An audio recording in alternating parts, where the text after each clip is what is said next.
Video کو like کر کے آگے شیئر ضرور کر دینا۔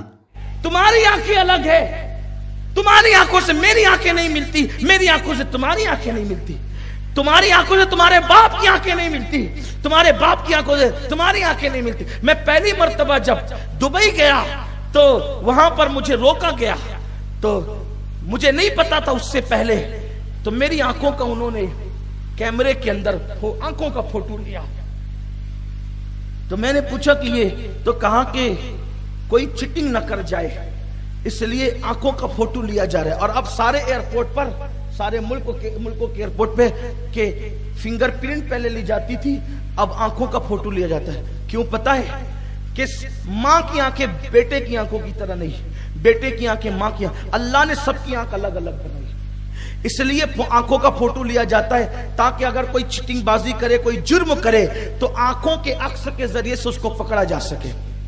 تو جب تمہاری میری آنکھیں برابر نہیں، یہی تو اپنا ظاہر ہے نا، آنکھیں کو تو ظاہر کہتے ہیں، تو جب تمہاری میری آنکھیں برابر نہیں ہے، یہ جہالت کی بنیاد پہ کیا بکتے ہو کہ ظاہر میں نبی ہماری طرح تھے، ہم ظاہر میں بھی نہیں ہے، کیونکہ اگر ظاہری کی بات ہے تو میری آپ کی آنکھیں برابر نہیں، آپ کی آنکھوں کا حسن الگ ہے، میری آنکھوں کا حسن الگ ہے، تو حضور کی آنکھوں کا حسن کیا ہوگا؟ مصور قدرت نے دست قدرت سے کس شان سے ان کو سنوارا تھا، ان جیسا کوئی نہیں۔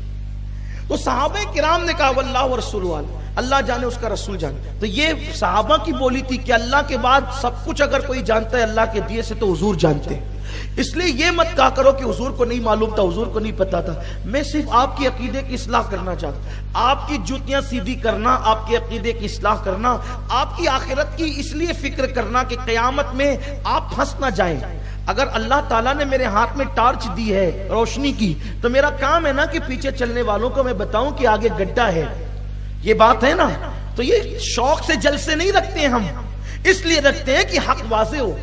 ہمارے جوان جو نااہلی کی وجہ سے، جہالت کی وجہ سے ہوٹلوں پہ بیٹھ کر کہتے ہیں نبی اپنی طرح، میں کہتا ہوں میرے عزیز نبی اپنی طرح نہیں ہے، ظاہر میں بھی اپنی طرح نہیں ہے، حضور کا حسن تو کچھ اور ہی ہے، تمہیں نہیں پتا ہے تو کتاب پڑھو، شمائل ترمذی ایک ہی کتاب پڑھ لو تو پتا چلے گا کہ حضور کا حسن کیا ہے، حضور جیسا کوئی ہوا ہی نہیں ہے۔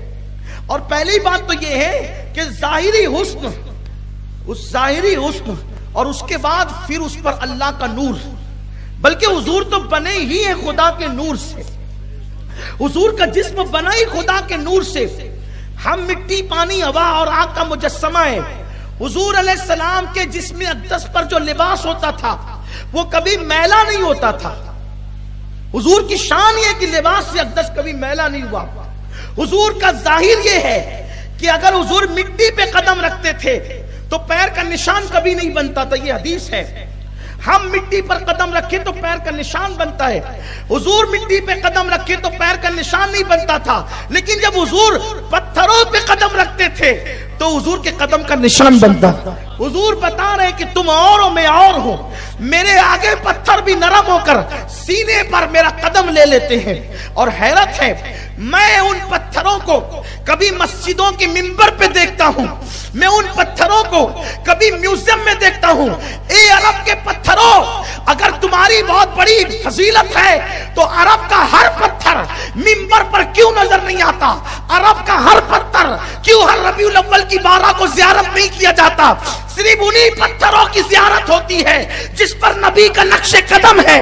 پتا چلا اگر حجر نبی کا نقش قدم اپنے سینے میں اتار لے تو ولی بھی زیارت کرے، محدث بھی زیارت کرے، مفسر بھی زیارت کرے، ساری دنیا زیارت کرے اور اس کو ادب کے ساتھ ادھر لگا لگا کر رکھے۔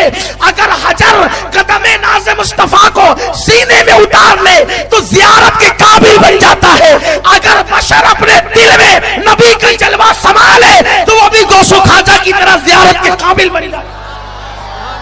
نعرہ تکبیر، نعرہ رسالت، نعرہ حیدری، آمد مصطفیٰ، آمد مصطفیٰ، جشن عید میلاد النبی۔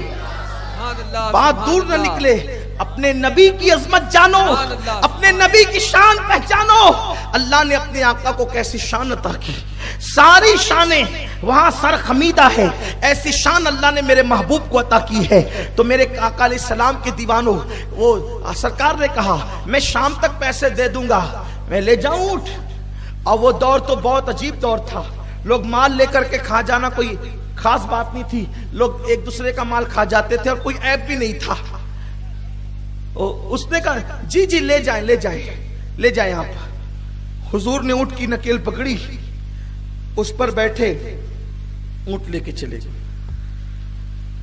ایک صرف سمجھانے کے لیے بتا رہا ہوں، اگر چوپلی پر کوئی کسی سے آپ نے راہ گزرنے والے سے کوئی چیز خریدی اور شہر کے اندر سامان لے کر کے آئے، اب وہ وہاں رکے ہوئے ہیں، کوئی پہچان نہیں، کوئی جان نہیں، کچھ نہیں کچھ نہیں کچھ نہیں.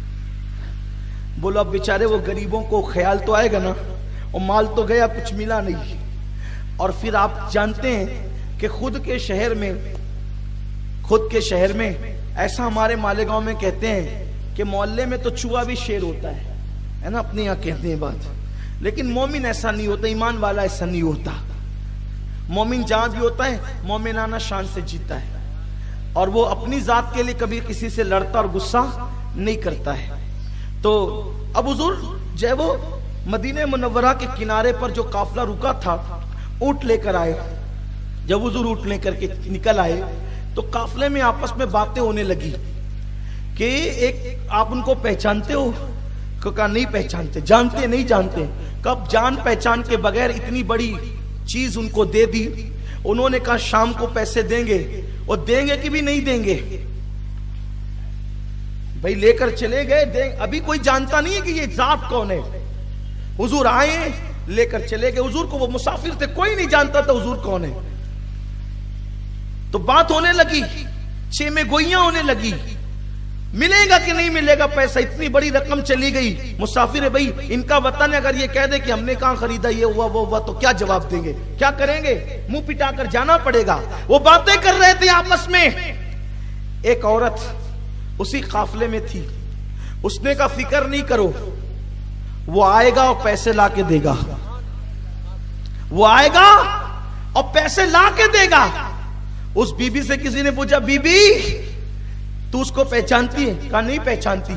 مگر وہ جب باتیں کر رہا تھا، اونٹ کا سودا کر رہا تھا، تو میری نظر اس کے چہرے پہ پڑی. اس کے چہرے پہ وہ نورانیت تھی کہ میرا دل کہتا ہے وہ کسی جھوٹے کا نہیں بلکہ سچے کا چہرہ ہے. وہ کسی جھوٹے کا نہیں بلکہ چہرے بتاتے ہیں، چہرے بتاتے ہیں کہ سچائی کہاں ہے. اللہ اکبر. تو اس انگریز مفکر نے کہا اگر عشق کیا جاتا ہے 3 چیزوں کی وجہ سے، تو پہلی بات بیوٹی. ویڈیو اگر اچھا لگا ہو تو لائک کر کے آگے شیئر ضرور کر دینا.